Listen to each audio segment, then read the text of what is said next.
Good afternoon. Thank you ever so much for everyone who's out there who's joined this afternoon Occupational Psychiatry Special Interest Group webinar.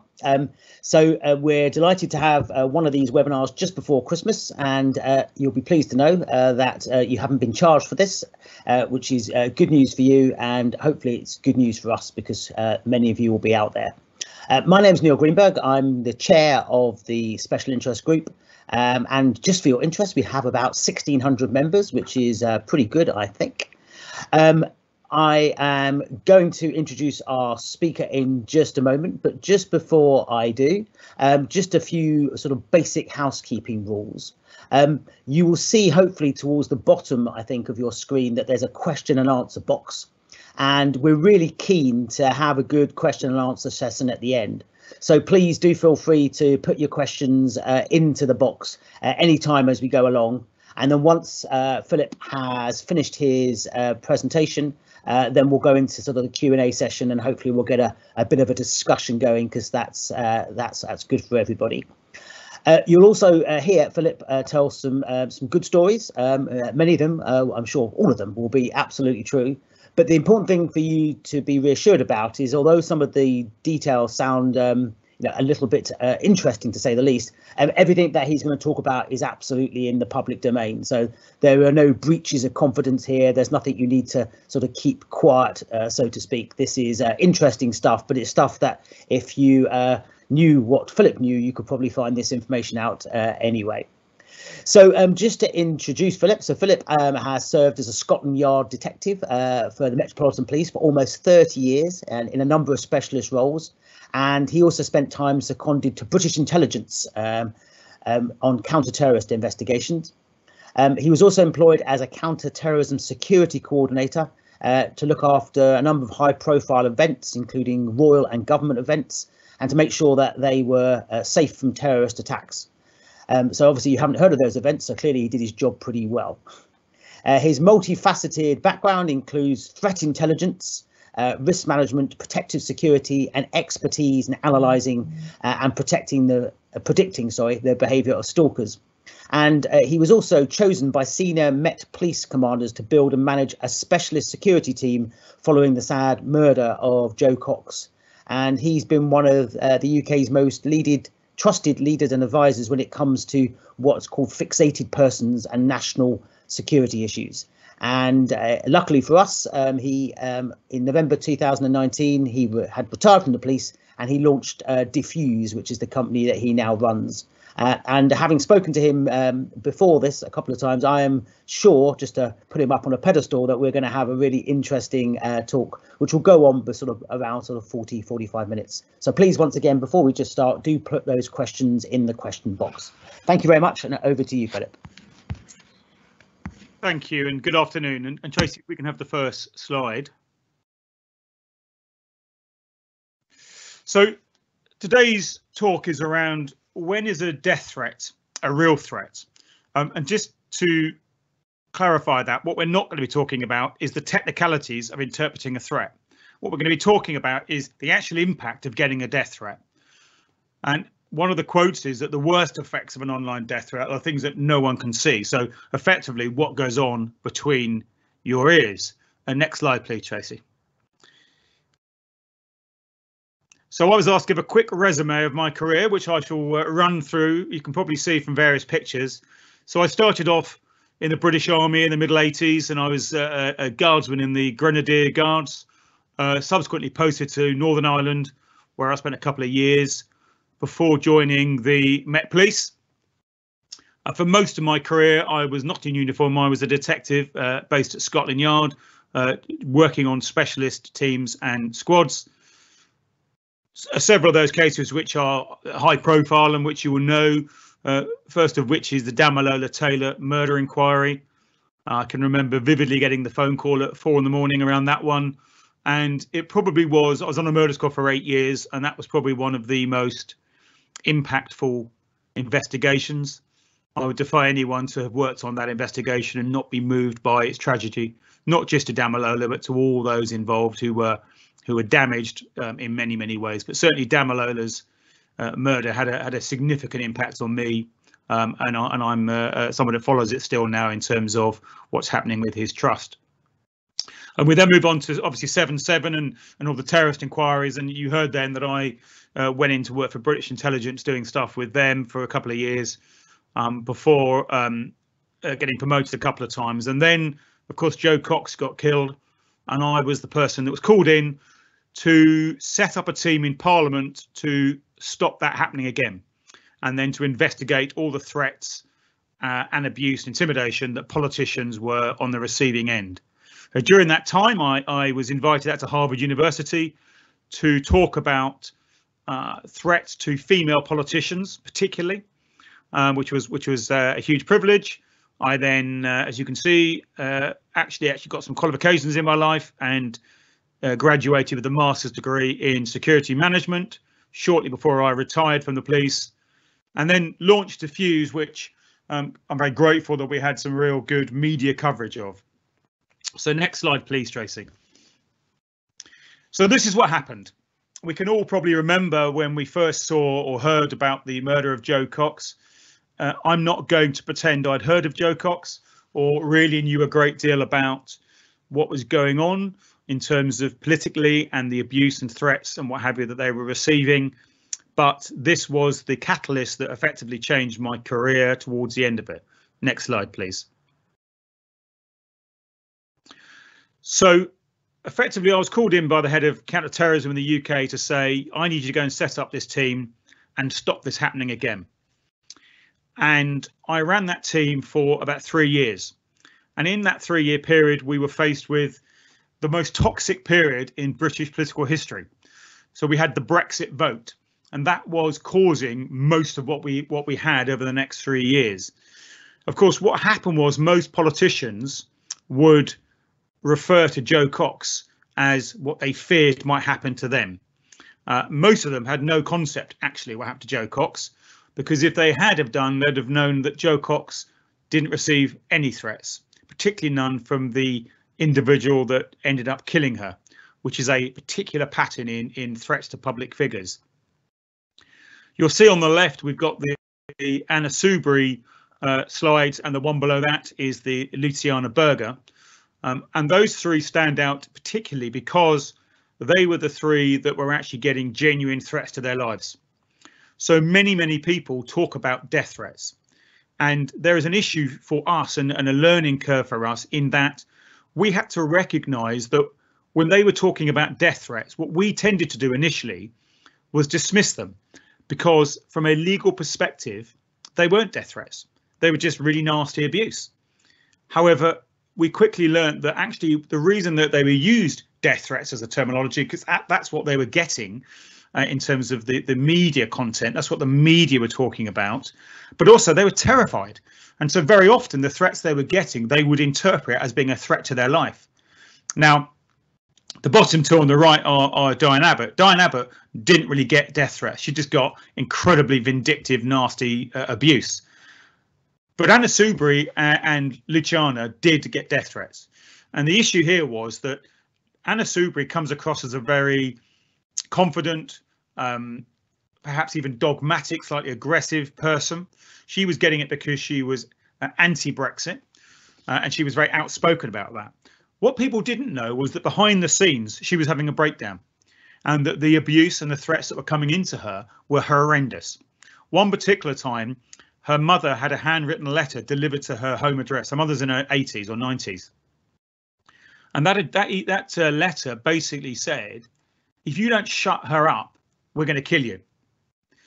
So try and imagine that for a moment, that you are in your professional world doing whatever you do, and your elderly parent receives a letter that unless you shut up and don't talk about things that you passionately believe in, you're going to get killed. You can see why that had an impact on her. And there was a time when she would be surrounded by members of the far right as she was going about parliamentary business from outside the building, where she was terrified. She was convinced she was going to get stabbed. And she would phone me 50 to 100 times a day asking me, is it safe to go out? Am I safe to go out? Luciana Berger, on the other hand, was a Labour politician from the north of England. She's a Londoner by birthright, but she was representing Liverpool. She was one of Tony Blair's sort of women that he flew in. And she's a fantastic lady, really good lady, and a friend of mine now through this. But she was targeted for being Jewish. She's a very high-profile Jewish person. In fact, she's even called her most recent child Zion. But she was targeted by the far left, and she was getting very, very clear threats around her religion, threats around the Holocaust, threats around all that sort of stuff. And when she was going to her employees, as in the Labour Party, for help, she was getting nothing. So she was the first MP I had to write to the Home Office around whether she should get personal protection. And in fact, she was the only MP that ended up going to her own party conference with a protective serial around her, albeit unarmed. So next slide, please. That all changed when we had this scenario. So this is Rosie Cooper. And Rosie Cooper is a lovely lady, again, a Northern Labour female member of Parliament, who was the perfect MP in many ways from a constituency perspective. She didn't say anything controversial. She didn't do anything controversial. She had almost no life outside politics, so she dedicated her entire role towards politics. Now, during my period of doing what I was doing, I had the good fortune to travel around the world and meet some of the world's experts, US Secret Service, etc., that had been doing similar work and had briefed me on some of the theories around public figure attacks. And my dissertation on my master's degree was around violence towards British political figures. And it was through that I was able to identify this as being a genuine threat. Because what happened was this individual, Jack Renshaw, was in a closed meeting above a pub with a load of far-right activists, where he declared he was going to kill his local MP, Rosie Cooper. Now, he went into quite a lot of detail, and he talked about other things around anti-Semitism and what have you. And one of the individuals in that group took a real dislike for what was going to happen and was not comfortable with it. And actually, that's the reason he came forward to another third-party group and disclosed that conversation. So when the details of that came into me and one of the officers came up to me and said, "We've got this," I quickly established that it was a genuine threat for me. And there were some red flags around there, which we'll perhaps get onto later. Now, when I went to see Rosie and said to her, "Rosie, there's a genuine threat against your life from a far-right terrorist group," she was, as you can probably imagine, devastated. But what she couldn't understand was, why me? I've not done anything. I've not said anything. I rarely, do anything controversial. Luckily, because I'd done the research, I was able to reassure her that the reason she was being targeted was nothing other than, in every single case where a British politician is being targeted and or attacked in the UK, it has been by a local constituent. And the reason for that is that if you are a member of Parliament, you have a duty to deal with your local constituents. However, if you as a local person email someone who's not your local MP or interact with someone who's not your local MP, they don't have a duty to communicate with you. And you'll probably get an email telling you that. As a local MP, you have surgery. So your local constituent like Renshaw can make an appointment to see you. And invariably you'll get that appointment. So that's why they get attacked. Now, what people didn't realise was that Renshaw was actually being investigated for downloading child pornography at the same time. And his investigating officer was a female police officer. And of course, he was very anti-immigration. Rosie was part of a campaign that believed in immigration, and therefore there were some odds there. His plan was to kidnap Rosie and call in the female officer that was investigating him. He then intended to kill them both, and in fact had purchased a weapon to do that. His plan then was to run out of the building and, in his words, martyr himself. In other words, suicide by cop. Now, there are a number of flaws to his plan. Firstly, Rosie Cooper is about 6'1" and about 20 stone, and he's about 5'4". But secondly, he actually was never going to meet her because he didn't get a chance to meet her. So we didn't know quite how that plan was going to go. But when I phoned the head of terrorism to say, "We've got a live one," and they were asking me, well, how do you know? And I was able to articulate, these are the red flags that we've got.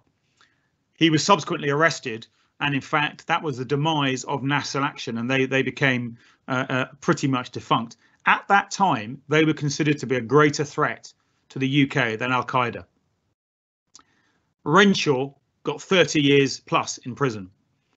But Rosie was absolutely terrified, and she ended up wanting to live in a prison. So she literally barricaded her house, and her mental health deteriorated rapidly.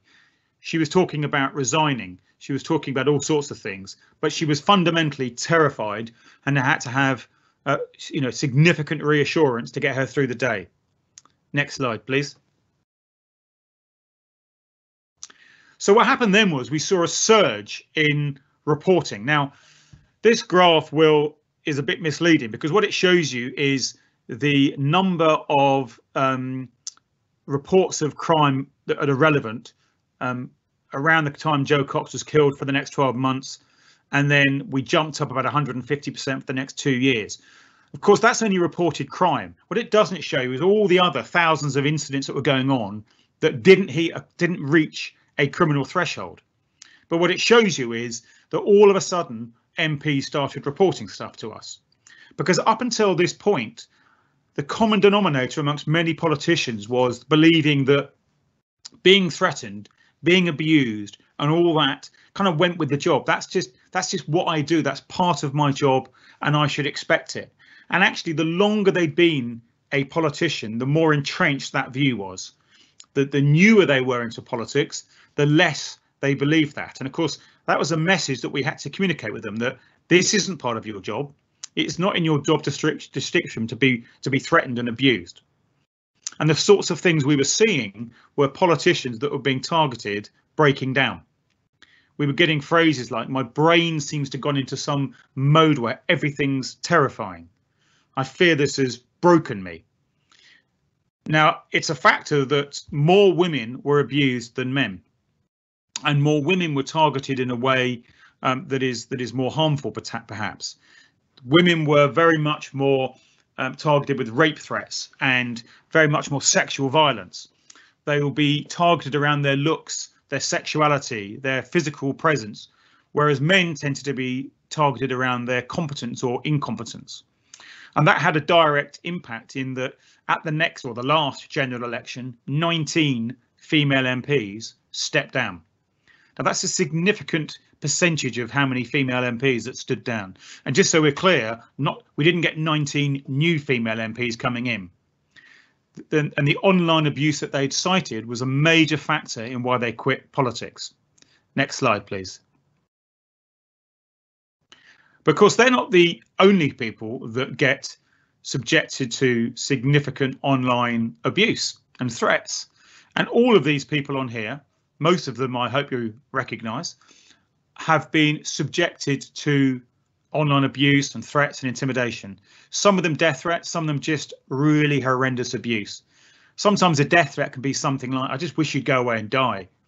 So they interpret that as a death threat. So the language of what they call a death threat is perhaps different to what we as professionals might use. But of course, every one of these left Twitter or social media at some point. Now, the interesting thing is Taylor Swift, particularly in the bottom left with the red screen, she created her career on social media. So that's where she built her career. She was not known. She didn't have any record deals. She launched herself through social media. And she actually has spent a fortune on digital marketing and interacting with her fan base on social media. So for her to come off social media was a massive step, because that's where her fan base existed. Jessie Nelson in the top left, many of you may have seen the documentary that she participated in around the abuse and the threats that she was receiving. And we know, in fact, that she previously attempted suicide. And recently she has said quite publicly that she has decided she didn't want to have children. And the reason for that is because of all the abuse she's received. So her level of self-hatred, arguably, is really very high. And in fact, we know that more recently, again, she stepped back and moved away from any public performance, and so she's no longer performing because something's happened. She's taken medical advice and stepped back. But each and every one of these individuals has been targeted. So it isn't just politicians, it's our celebrities. Next slide, please. A great phrase that that I heard, and I apologise for the grammatical mistake here, but death threats weaponize anxiety. So that's a good phrase, because I think that's exactly what it does. And when you treat somebody with anxiety, which many of you will do, you know the condition far better than me. But that's what people end up with, significant anxiety. And one of the byproducts of being targeted is hypervigilance. When you constantly get threatened all the time, I'm not going to try and in any way start talking about the technicalities of mental health, because you guys are the experts. But what the common denominators is that people become hugely anxious about what's going to happen. It's been described as like tossing a bomb into another person's mind. People have spoken to me who've been on the other end of a death threat or a real serious campaign of threats, and they talk about this being a bomb in someone's mind as being your mind scrambles, it can't focus, and you're unable to concentrate, and that there's huge evidence that actually women change their lives a great deal more than men do when they're being targeted. Next slide, please. And this is where the anxiety comes in. So for those of you that may not be familiar with this, if you are threatened or abused by someone who is closely known to you within an intimate relationship, the threat is a great deal higher. So they call it the intimacy factor. So if you are getting stalked or you're getting harassed or what have you with someone you know, then the threat is certainly higher. But there's a degree of kind of what you know there. You know who he is or she is. You know what they're capable of. You know where they are. You can report them to the police. The police probably can do something about it because they know who they are. But where you get threats from a complete stranger or someone you don't know, or increasingly someone who's anonymous online, then what comes up is this big what if scenario. And that's where this bomb in your brain goes off, because your brain starts playing tricks on you. And, the questions are, what if this person hunts me down and finds me? What if they find my children and my family? And all the what if questions are negative. But we never get, what if all this goes away? It's always negative. And this is what increases their anxiety and their toxicity. In terms of the politicians, when we were going through the Brexit debate, a very regular one when they were at their worst time and they were breaking down would be they would talk to me about, what if I vote this way tonight in the Brexit vote? What if I vote differently to what I really believe in? Because, of course, all of their votes are published. So if you vote for Brexit or against Brexit, whatever the debate was, that vote is published. And many of the media conjured up these stories of being a traitor if you voted against Brexit. And so this is what they were faced with. They were faced with being called a traitor. And so the threats that align themselves with being a traitor are hanging. And so what happened was that this became an everyday experience, to the point where the Crown Prosecution Service would not prosecute someone where that came in, because they said it's just a byproduct of being a traitor. So it's not actually a death threat. And actually, we don't hang people, so we're not going to take it that seriously. So we had all these issues where politicians were feeling terrified about how they were voting. Now, I can't tell you whether they voted against their conscience or not, because many of them didn't disclose to me how they were going to vote, and I certainly didn't get into that conversation. But the very fact that they were thinking about that, and then senior police leaders started releasing press stories about how this was a threat to democracy. So all these issues were going on, and then again, increasingly, the threats and the abuse that politicians were getting was getting worse and getting more toxic. And the what ifs that were going on in their mind, what if I am the next Jo Cox? What if I'm killed and no one knows about it? What if? And the level of anxiety and hypervigilance was going through the roof. Next slide, please. So here's one a bit closer to home for you, because this is a forensic psychiatrist from Yale School of Medicine. And she was somebody who was part of this book called The Dangerous Case of Donald Trump, where a number of mental health professionals, including psychiatrists, effectively assessed Trump. And one of the articles that she wrote was, "Is Trump a danger to our country?" Now, we've all seen recently how the US seems to be very divided, and 50% or thereabouts came after her properly. And again, she got death threats and she got all sorts of horrendous abuse, so much so that she confined herself in her home for a month. People started publishing where she worked, public photographs, diagrams of the building, maps of how to get there. And so she literally couldn't leave her house, or at least that was her perception, that she was too dangerous for her to leave her house. And in doing so, bear in mind, she's a professional. She's one of you. She's a psychiatrist. She knows about mental health. She suffered significant mental health, and by her own definition, she lost half of her hair, and she gained 20 pounds in weight. So this isn't just something that celebrities or politicians suffer with. Professionals such as yourselves can easily be targets. You can be targets because you release a paper that people just don't agree with. You can be targets because you may have treated someone who takes issue with your finding, or you may take issue and the finding might be challenged years later. And so it isn't unusual for a professional, be it medical professional or otherwise, to be threatened. And therefore, when you are threatened, it should be taken seriously. Next slide, please. And the research on trolling, which is a kind of new word in our dictionary, suggests that men and women respond differently to this. And it says that women were much more multifaceted and impacted at a different, far greater range, professionally and personally. And they were more inclined to change their lifestyle. Now, my theory on that is because, as I mentioned earlier, women get targeted very, very differently. When I look at all the abuse in Parliament and the abuse that we deal with now, and the threats that we deal with now, they are very, very different. I've yet to see men being targeted in the same way women do around sexual violence, around all those issues. And understandably, that is why women behave differently.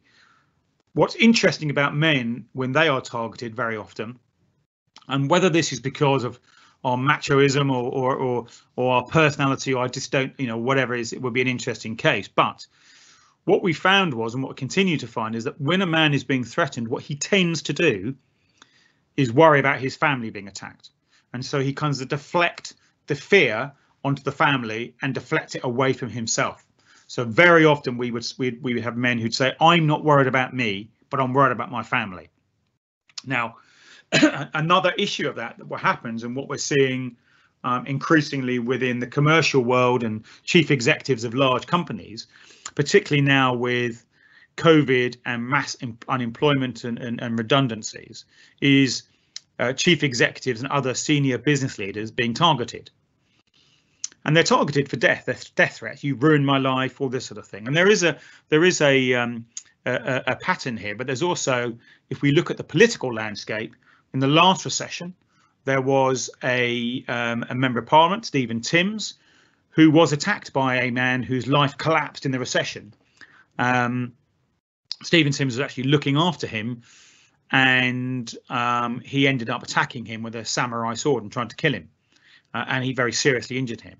So this was a professional person whose life deteriorated in a matter of months, and he went into this breakdown where he then saw threats everywhere and went into attack mode and physically attacked a member of Parliament. But what's interesting is what we've seen more recently is with some of the male chief executives, is that this becomes quite intimidating for them, and sometimes that's the purpose.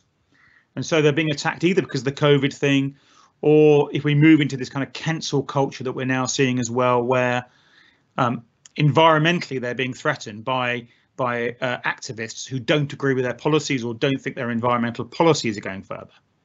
And of course, the intimidation process is around targeting them and targeting their families, because when we look at how the animal rights movements used to operate, that's exactly what they did. They wouldn't target you, the individual, they would target your family. And so we've seen signs of that. And of course, then the chief executive gets home and his family are saying, "Is this really worth it?" And so, we're looking at chief executives potentially standing down because the intimidation is getting to them. Now that has massive impact because, when a chief executive goes, share prices change, and it can have a real impact. So if anyone thinks that online abuse and threats don't have a real world impact, then you need to think again, because not only do they put the fear of God into people, they can actually have a real financial hit on some of the big companies. Next slide, please. So the sorts of things and conditions and experiences that people talk about are illustrated here. And so I've mentioned it a number of times, people being hypervigilant, seeing threats where they're not. They're walking around on eggshells, constantly looking for things or thinking that they're in danger. Their mind and their bodies tense for danger. So it's a bit like if you're in a war zone or you're in a combat zone and you're constantly on alert, ready for danger. At some point the adrenaline runs out, and we've got medical conditions of adrenal failure and all sorts of things happening. But if you are in constant anxiety and constantly feeling that you are in danger every time you leave your house, or that something's about to happen at any moment, particularly when you don't know where it's coming from, these are the sorts of things that people that have. They talk about it's hard to concentrate and think clearly, and hard to take in information accurately. They perceive unthreatening people as dangerous. Now that might be relevant to you guys, because if you are somebody who is subjected to one of these threats and you start to have these sort of breakdowns, and please don't think there's any shame in this. This is a very, very normal thing. I've seen some of the most resilient people I've worked with having these same impacts. But if actually you are finding it hard to concentrate, or you can't think clearly, or perhaps you're not taking information in as accurately as you might do, might you perceive someone unthreatening as being dangerous? Might you misdiagnose somebody? Might you mistreat somebody? Or conversely, might you see someone who is dangerous as not being dangerous? So there's real life impact of this. People have been described as depressed and suicidal. We heard about Jessie Nelson earlier, and she has attempted suicide. And fundamentally, it comes down to their basic need to feel safe, and they don't feel safe. And so your whole life is turned upside down, and death threats have been described as one of the most extreme forms of psychological violence. Next slide, please. So Harry Styles was involved in an incident a couple of years ago, which started off as really nothing. He left home one day and was on his way to his shops, and he came across this chap in the slide who was a local person living on the streets, homeless, and he tried to give him some money to buy himself some food.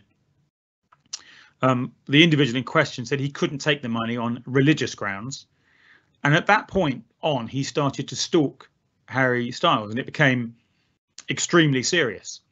So mindful that they knew who he was and he was dealt with, but his threats were quite significant towards Harry Styles.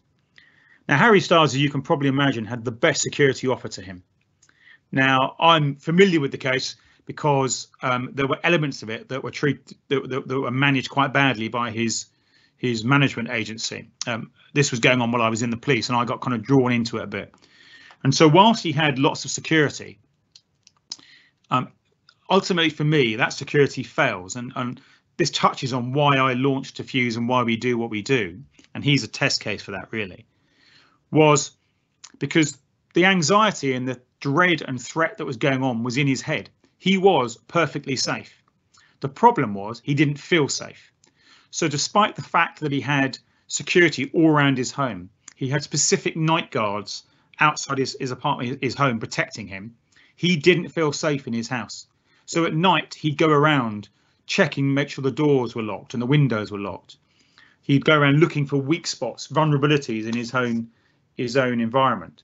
Now we know that the lack of sleep that he was getting, compounded by all the anxiety and fear and threats that he was getting, massively impact on performance.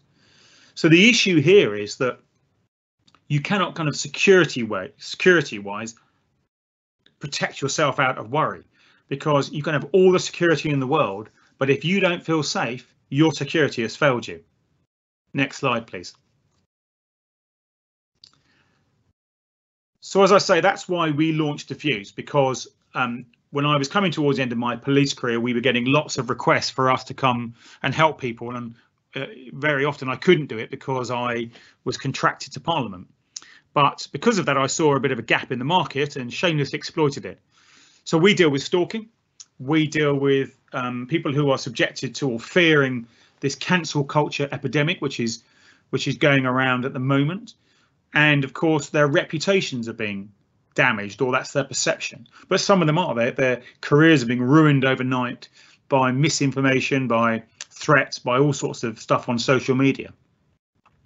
Obviously, we've got the social media slide, but interestingly, LinkedIn is there, and it's there for a very good reason, because we've dealt with a number of threats there where employees have gone after senior members of staff, HR, chief executives, etc., who they feel have not treated them fairly, or they've been made redundant, or any kind of workplace issue is now been taken out of work and dealt with via social media. And of course, what that does is impacts the recipient when they're away from work as well as at home. We also deal with, obviously, the web.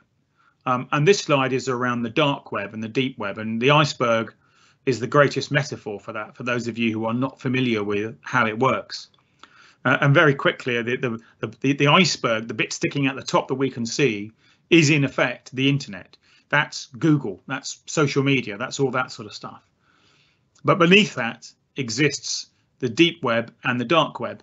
And it's fair to say that the internet, as we know it, is a very small component of the entire web.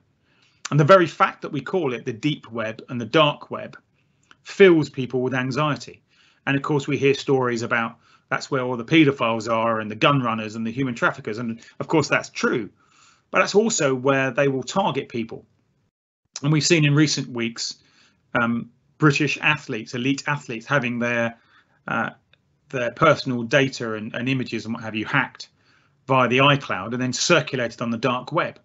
So we monitor and manage the dark web in a very different way to the normal web on behalf of clients. And if you just briefly, the dark web is not like Google. You can't just Google your name and it comes up. It's what they call unindexed. So there's whole different processes in which you have to operate there to come up with what you're looking for or what you're trying to prevent. So we operate quite a bit there, and particularly with celebrities and other people and business people, they want to know what's going on there now.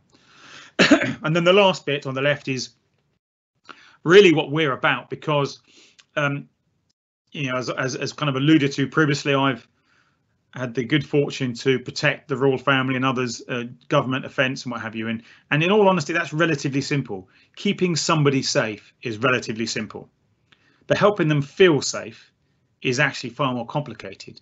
And that's what we do at Defuse. Our primary goal is to actually help our clients feel safer.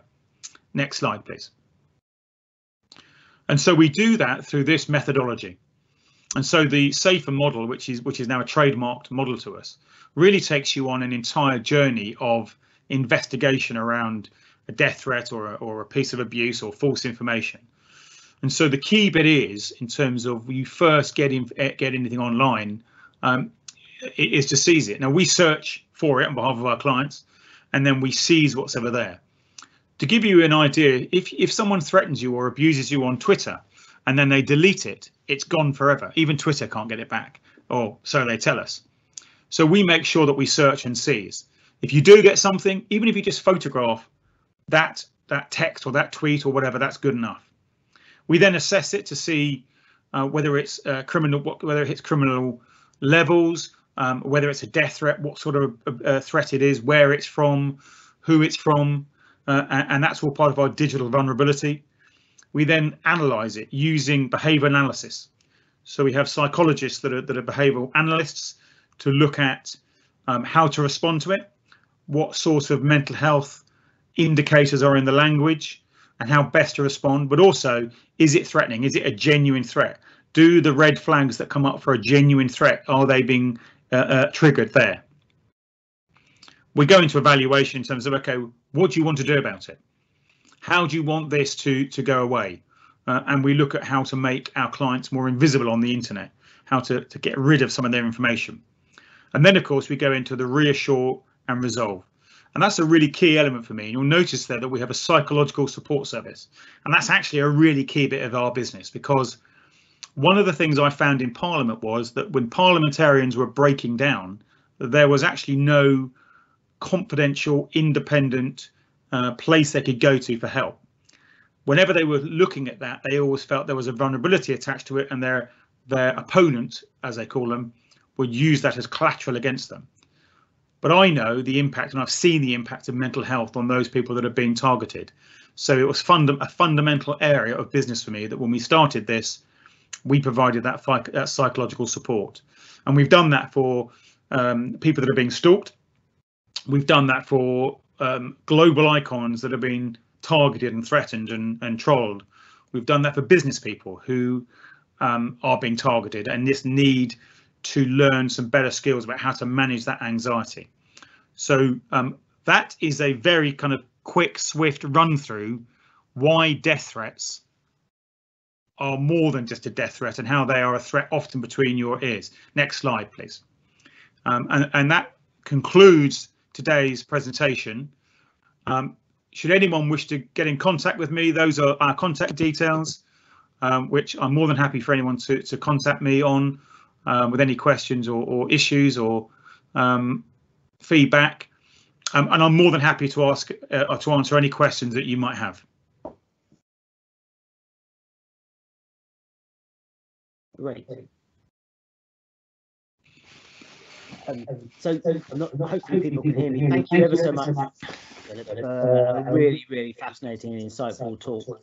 I've got one question at the moment, and I've got some questions myself, but I'll ask my own question first, just because I think that's the chair's privilege.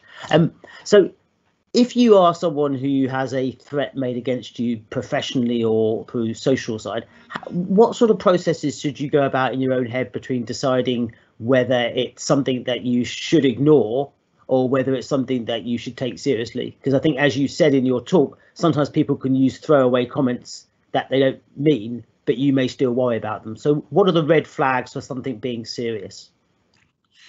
So there's a general rule that those that make threats don't pose threats.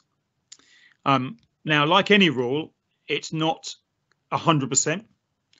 But certainly when we look at the research of attacks on public figures, and I'm talking about politicians particularly, and people in professional roles, there has almost never been anybody who's been threatened by the person that attacked them. So generally speaking, if someone says, I'm going to kill you, there's a good chance they're not.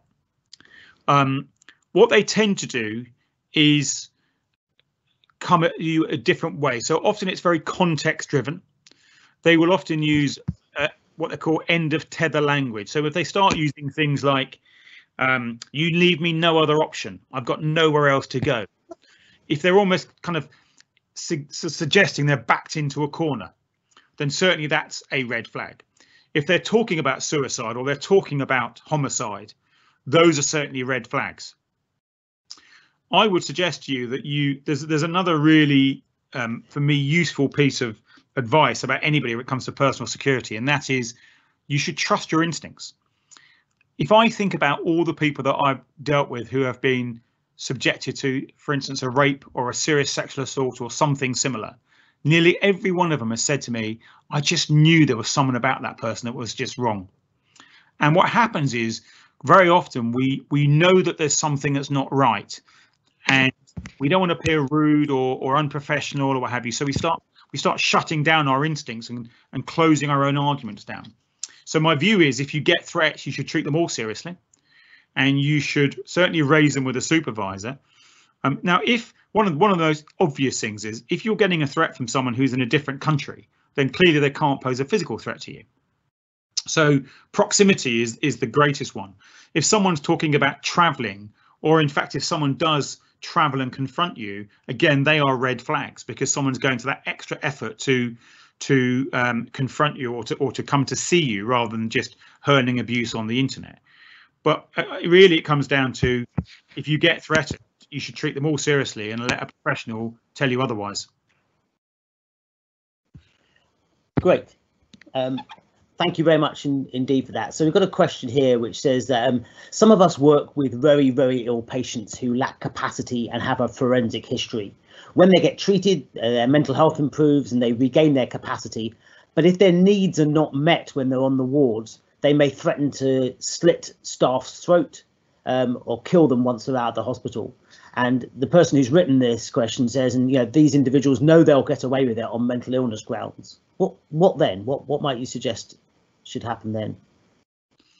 Well, I think that's when it kind of drifts away from being a sort of threat assessment issue and one really for you as professionals about whether that person is fit to leave that ward or not. But again, if you are treating someone and they are making threats towards you, whether they are medicated or otherwise, or whether they are a physical danger, I'm guessing that you make your own threat assessment about individuals or risk assessment about individuals before they leave the ward. And certainly, one of the things is, are they still on their medication? Are you interacting with their GP? So when many of you will be familiar with FTAC, the Fixated Threat Assessment Centre, which is a joint NHS and police team. And one of the commonalities there is that when an individual starts coming across their radar and they interact with the GP will often say, oh no, he's telling me everything's absolutely fine, when in actual fact he's writing horrendous letters and threatening someone and not taking his medication. So quite often it's about understanding all the facts around there and not so is he taking the medication, and can you prove he's taking his medication? Is his behavior changed? Is he hanging around loitering? And again, it's about using your instincts, because you're going to deal with loads of people in your environments and your professions that will make those threats. I did in the police. Every time someone threatened to kill me or whatever else in a police station when I was arresting them, I'd never left the building. So I think you all, as a professional, have a sense of where that sits in your parameters. And I think if you have some genuine concerns about this one, for some reason, is causing me some issues, that's your instinct talking to you. And I think you should follow that and, report it, discuss it and investigate it. Great. Thank you very much for that. I guess one of the difficulties that many of us will say is, of course, you don't know how many times that you have a similar sort of feeling that something's not going to happen or going to go wrong. Then you just go through it anyway, and actually it turns out to be completely okay. It's a challenge knowing which one of those ones to act upon. But absolutely get the idea that instinct is important and should not be ignored. But that's a bit about professional judgment. I mean, that's a bit like, when you first become a psychiatrist, I'm sure when I first became a police officer, things would happen which you would judge differently to how you did further down the line, because experience has come into it and your professional judgment enables you to make different decisions and evaluate things differently. So I guess if you are getting those, you've got people around you who are all experts at what you do and highly trained and highly intelligent. I would suggest that, you have those joint meetings and just talk about it and discuss it. And don't my greatest thing is don't be scared to talk about these things and admit that I'm a bit concerned about this one and I feel a bit frightened actually because he's uneased me or what have you. People that are dangerous often give off signs they're dangerous. Absolutely. I think that's certainly very good advice, and certainly as mental health professionals or health professionals generally, we absolutely should be discussing our sort of reactions to patients and to clients with others, because that's part of actually us understanding how they relate to other people. I've got another question here, which is, am I wasting my time having set up a weekly Google alert for my name, given that so much of what you mentioned is in the dark or deep web, especially at this time of year when most sites mention the Home Alone films? No, I use Google Alert. I think the thing about the dark web is I don't want people to become paranoid that it's swimming with all of our information and we're all under threat there and there's running around people there. But the point is that if you are a celebrity or you are a high profile person, you cannot assume that Google is the font of all knowledge. But I have a Google alert on my name and on my business name. I have things set up, for instance, that I have an alert set up on my house so that if anyone was to try and change the deeds of my house, for instance, it alerts me to that. So I have some sort of parameters that are safeguarded. For instance, I'm not on the electoral register. And I don't mean the one where you tick the box. I mean the actual electoral register that can be bought, where so when my wife and I vote, we vote anonymously. So part of one of the services that we provide in terms of our digital vulnerability is looking at that to say, OK, what public information is there out there about you?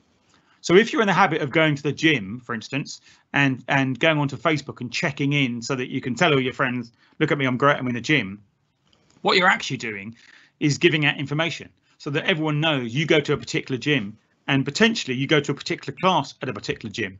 So that's where I'm going to wait for you. So I think, there's a lot to do with personal discipline about what information you give out, how you use social media, and also looking at how you do things with your home. Now, clearly, if you're working in a high risk environment, you might, as an organization, think about how you do different things, where you register your cars to. Do you register to the hospital where you're working as opposed to your home address? There's lots of things that you can do to minimize your exposure. And I do think historically, some organizations have been a bit reluctant to allow people to do that. But I do think increasingly people should be allowed to do those sorts of things because we all work in environments where we are liable to be threatened. Great, thank you.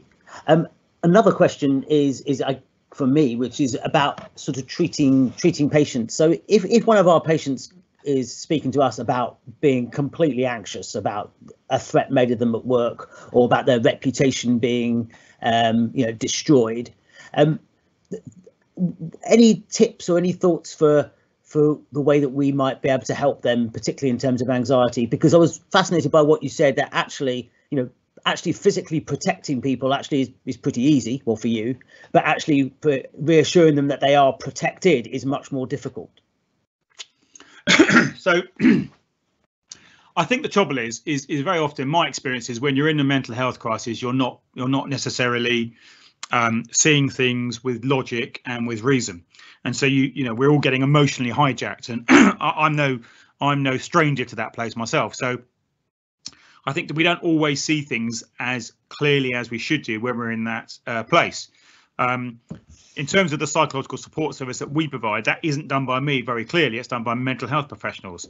But they will use, techniques, CBT and all sorts of stuff in terms of giving people skills in terms of how you deal with that anxiety, how you rationalize it. Have you got any techniques or things that you can do? Equally, do they need medicating for that anxiety? But first and foremost, of course, what you need to do is ensure that the things that they're anxious about aren't true. Because actually, if they're anxious about a particular individual at work who's threatening and stalking them, we need to make sure that's not true. Or if it is true, we need to make sure they're safe from that person. Because there's no point trying to persuade someone they're safe if they're actually not safe. So, the first step for us is always, before we do anything else, is this person actually safe? Can we make them safe before we try and make them feel safe? And so that's our starting point. And I think sometimes it's good to help people get that review done, even if you're an employee and one of your staff is coming and saying, I feel unsafe because of these reasons. Well, there are organisations, including the police, that will do security reviews of your home free of charge. There are various devices and things you can do that will give you reassurance, lone worker devices and all those sorts of things. So there's lots of things that can be physically done in terms of reducing your anxiety and helping you feel safer once you are made safe. But the first point has got to be, if someone's anxious about a workplace scenario, let's try and treat the scenario. Let's try and deal with that, because what we do know is that all these threats start from a point of a grievance. So if we can resolve the grievance, generally speaking, then the threat, if you like, diminishes, or in our case, diffuses. Great. Oh, it's got a new question. Great, thank you very much indeed for that. So just to be pleased to know that some of the comments we're getting things such as great presentation, thank you very much, which is obviously very good news, and I couldn't agree more. We don't have any more questions in the question and answer box. If you do have any more questions, please do post them now. I would like to say, just before we come to an end, that I think that particular talk, in terms of an occupational psychiatry focus, has been absolutely amazing, because these are things as psychiatrists that actually we have a grip on anxiety, on understanding, but actually the causes of those anxiety, when it's a death threat or when it's someone about to ruin your reputation, I think are pretty much beyond many of us, or certainly beyond me. So having your insights into those sorts of topics has been really, really helpful. And thank you ever so much. I'd love to say we're now going to take you down the pub and buy you a pint of beer or a curry, but unfortunately the virus has prevented that. But I can promise you that in the future we will absolutely do that. And I'm sure that being defused with a glass of wine and a chicken tikka masala would also go down pretty well. So thank you so much. It's been my pleasure. Thank you. Thank you. For those of you who are still listening, and hopefully there's some of you out there, the next presentation or webinar we're going to have is in collaboration with the Society of Occupational Medicine. It's going to be on the 15th of January in the afternoon, and there will be some presentations both from psychiatry and psychiatric healthcare professionals, but also from occupational medicine, and the topic will be return to work. And this is obviously a really important topic. You know, when is someone fit to return to the workplace after having had mental health difficulties? And hopefully that presentation, or it should go on for a couple of hours. We'll have a few presentations on that. Should be good. So that will be on the 15th of January, and we'll send out more information in due course. So thank you very much for listening. Thank you ever so much, Philip, for coming along, and thank you to Catherine and Tracy for doing all the important bits in the background and making this all work. And if I don't speak to you before, have a fabulous festive period. Bye-bye for now. Thank you.